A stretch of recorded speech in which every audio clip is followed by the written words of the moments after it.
Hello friends, आज हम analytic number theory का क्वेश्चन करेंगे जो कि है state and prove fundamental theorem of arithmetics.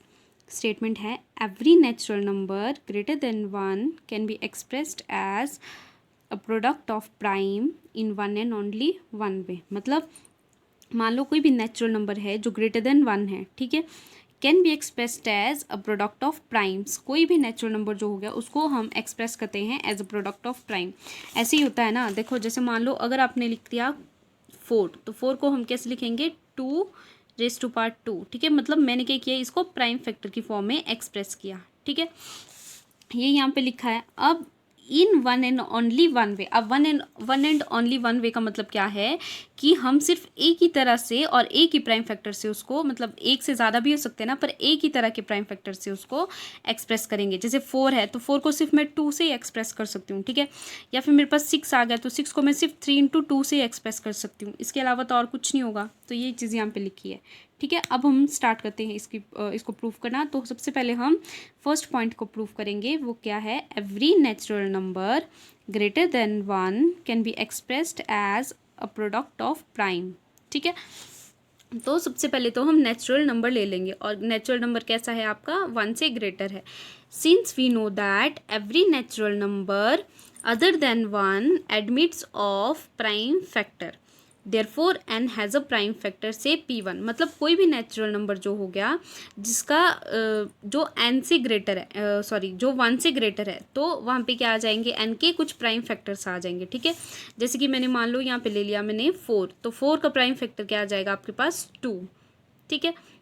या फिर 6 ले लो, 6 के प्राइम फैक्टर आ गए 3×2 आ गया आपके पास, ठीक है। तो मतलब मैंने n को क्या कर दिया, एज अ प्राइम फैक्टर मैंने उसको एक्सप्रेस कर दिया, ठीक है। तो इसका मतलब क्या है, जो प्राइम नंबर होगा वो n को क्या करेगा, डिवाइड, ठीक है। अब देखो जैसे मान लो अगर मैं बात कर रही हूँ 4 की, तो 4 का प्राइम फैक्टर क्या है आपके पास 2, तो 2 क्या करेगा आपका 4 को डिवाइड करेगा, ठीक है। वही चीज़ यहाँ पे लिखी हुई है कि p1 divide n, therefore there exist an integer n1 such that n is equal to n1 into p1, ठीक है। अगर मतलब हम n1 जो है, तो यहाँ पे क्या आ जाएगा, एक इंटीजर n1 एग्जिस्ट करेगा, ठीक है।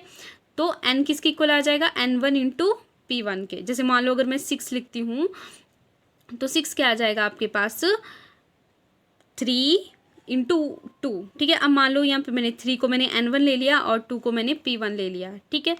तो if n1 is equal to 1 n is equal to p1, मतलब मान लो अगर इधर 3 होता ना, तो 3 इज इक्वल टू क्या आ जाएगा मेरे पास 3×1 आ जाएगा, ठीक है। तो अगर n1 1 है तो ये कितना आ जाएगा 3, और ये भी कितना आ जाएगा 3, मतलब आपका n किसके इक्वल आ गया, p1 के, ठीक है। That is n is a prime p1, ठीक है। पर अगर n इज ग्रेटर देन 1 है then n1 has a prime factor p2। अगर n1 ग्रेटर है 1 से तो उसका भी कोई ना कोई प्राइम फैक्टर होगा, क्योंकि नेचुरल नंबर का जो प्राइम फैक्टर होता ही है, ठीक है।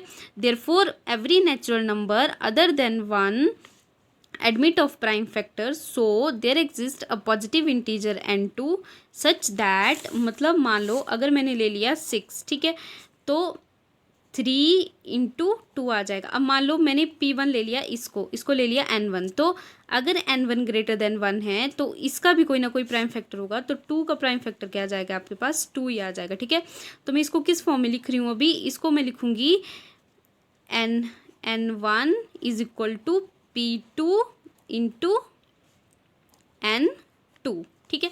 वही चीज़ यहाँ पे लिखी हुई है कि n1 इज इक्वल टू क्या आ जाएगा p2 इंटू n2, ठीक है। अब देखो n1 जो है वो ग्रेटर देन n2 होगा, तभी होगा ना। देखो मैं p2 को n2 से मल्टीप्लाई कर रही हूँ तब n1 आ रहा है, तो नॉर्मल सी बात है कि n1 जो है वो n2 से ग्रेटर होगा। और यहाँ पे भी सेम चीज़ होगी कि जब मैं n1 को मल्टीप्लाई कर रही हूँ p1 से तो n आ रहा है, तो n क्या हो जाएगा आपका ग्रेटर देन n1 आ जाएगा, ठीक है। तो ये आ गया आपका, ठीक है। अब putting this value of n1 in 1 we get n is equal to p1 p2 n2। मतलब मैंने क्या किया, n1 की वैल्यू मैंने कहाँ पे पुट कर दी, यहाँ पे। तो n1 की वैल्यू कितनी थी मेरे पास p2 n2, वो मैंने इधर पुट कर दी, p1 मेरा एज इट इज़ आ गया। तो if n2 is equal to 1, अब मान लो कि n2 जो है वो 1 है, जैसे कि मेरा इस क्वेश्चन में है, मेरा n2 क्या आ गया, मेरा n2 आ गया 1, ठीक है। तो मतलब क्या हो गया आपका, अब N1 किसके इक्वल है, P2 के इक्वल है, मतलब 2 किसके इक्वल है आपका, 2 के इक्वल है। वही चीज़ यहाँ पे है कि अगर आपका N2 1 है तो N कितना हो जाएगा आपका फिर P1 इंटू P2, जैसे कि यहाँ पे है N मेरा 6 था ना, तो किसके इक्वल आ गया, ये आ गया आपका P1 और इसके हिसाब से आपका P2 क्या आ गया 2, तो यहाँ पे P2, तो N is equal to P1 into P2 आ जाएगा। ठीक है, ये आ गया। अब अगर मान लो putting this value of N1 in 1 we get this and N is a product of P1 and P2।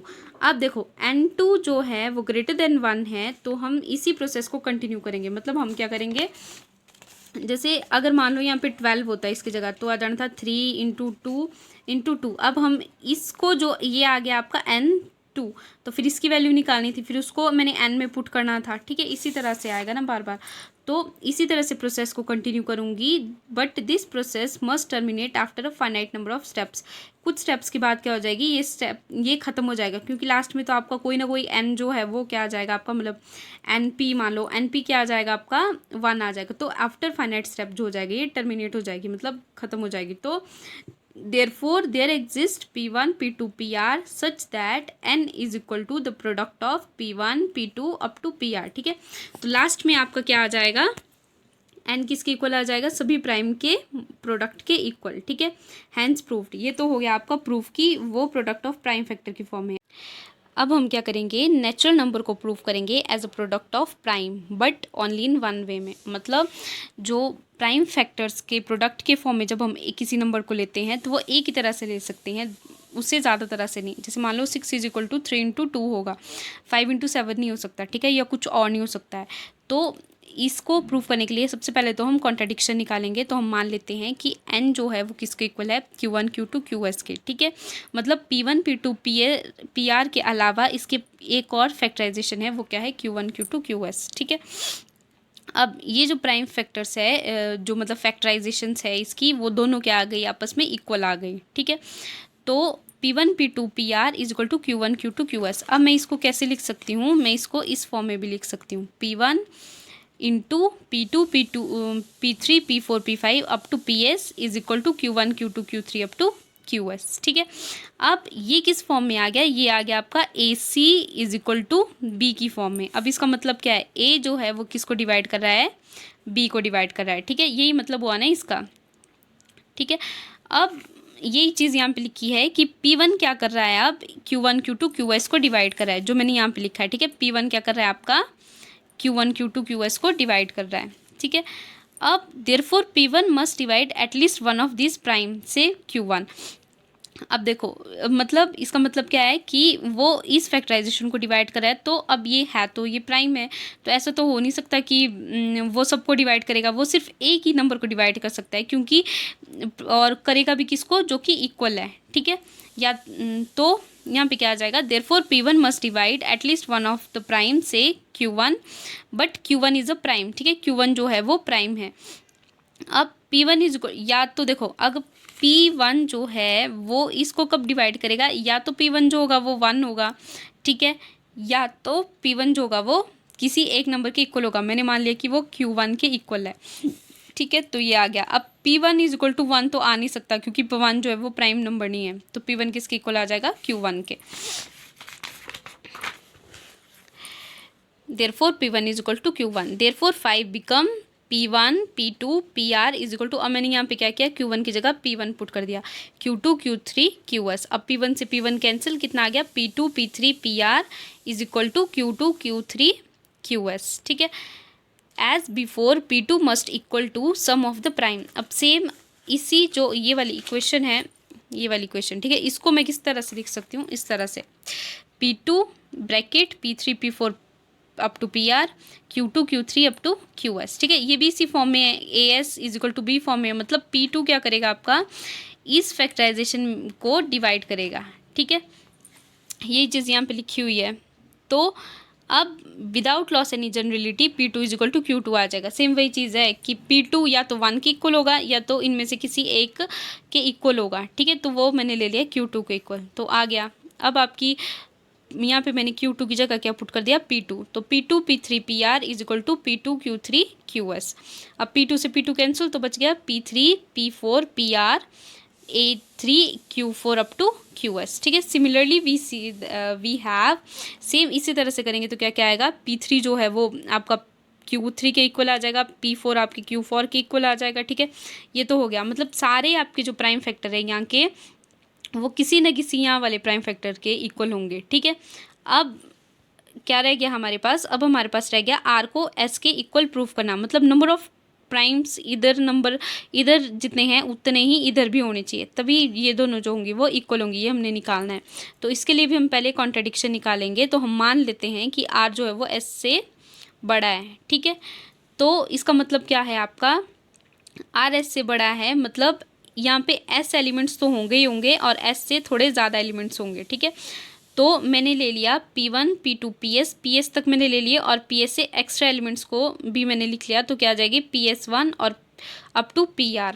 ठीक है, अब Q1 P1 के इक्वल है, Q2 P2 के इक्वल है, QS PS के इक्वल है, तो ये सब तो आगे इक्वल। अब बच कौन कौन गए मेरे पास, PS1 से लेकर PR तक ये बच गए मेरे पास। ठीक है, तो ये किसके इक्वल आ जाएंगे, 1 के इक्वल। क्यों, P1 से मैंने Q1 को काट दिया, P2 से Q2 को काट दिया, QS से QS को काट दिया। अब इधर बचा क्या, PS+1 PS+2 up to PR, और इधर क्या बच गया मेरे पास, QS तक तो पूरे, ये तो पूरे कट गए, तो इधर 1 बच गया, तो मैंने लिख दिया यहाँ पे इक्वल टू 1। ठीक है, अब प्राइम फैक्टर्स जो होते हैं उनका प्रोडक्ट कभी भी 1 के इक्वल नहीं आएगा, क्योंकि ये सब जो होते हैं वो 1 से बड़े ही होते हैं। ठीक है, तो ये तो पॉसिबल है नहीं, तो इसका मतलब क्या है, आर जो है वो एस से बड़ा नहीं हो सकता है। सिमिलरली जो एस है वो भी आर से बड़ा नहीं हो सकता है, तो इसका मतलब क्या आपका ये वाले जो आपकी पूरी प्राइम फैक्टराइजेशन है ये इसके इक्वल होगी, और साथ में जितने भी नंबर ऑफ टर्म्स होंगी वो भी इक्वल होंगी, मतलब इधर 10 है तो इधर भी 10 ही नंबर्स आएंगे, 11 नहीं आ सकते हैं। ठीक है, थैंक यू।